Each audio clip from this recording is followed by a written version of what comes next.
La défaite des étalons du Burkina Faso face aux Lions de la Teranga sénégalais, 1-0, lors des qualifications pour la CAN 2025 continue de faire couler beaucoup d'encre. Les supporters burkinabés ne décolèrent pas et pointent du doigt la mauvaise qualité de la pelouse du stade du 26 mars à Bamako, au Mali, comme facteur clé de cet échec. Une pelouse sous le feu des critiques. La rencontre a été marquée par des rebonds imprévisibles et des contrôles difficiles, qui ont souvent perturbé le jeu des deux équipes. C'est notamment le cas pour l'attaquant burkinabé Cédric Badolo, qui a manqué une occasion décisive en fin de match, un moment que les supporters ne sont pas prêts d'oublier. Une défaite attribuée aux décisions administratives. Pour Abdoul Ouedraogo Burkina Faso, supporter des étalons, la responsabilité de cet échec dépasse le cadre purement sportif.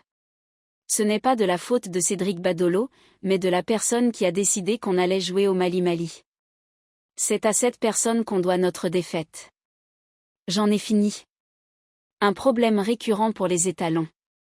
En raison de la non-homologation de certains stades burkinabés par la CAF, le Burkina Faso est contraint de jouer ses matchs à domicile sur des terrains étrangers, une situation qui ne semble pas jouer en faveur des étalons. Des enseignements à tirer. Cette défaite met en lumière l'importance des infrastructures sportives dans les performances des équipes nationales. Alors que le Sénégalais a su tirer parti de l'unique but marqué, cette rencontre rappelle aux équipes africaines qu'une pelouse inadéquate peut influencer le cours d'un match autant que les compétences des joueurs. La question reste, quelles mesures le Burkina Faso prendra-t-il pour éviter que cela ne se reproduise à l'avenir ?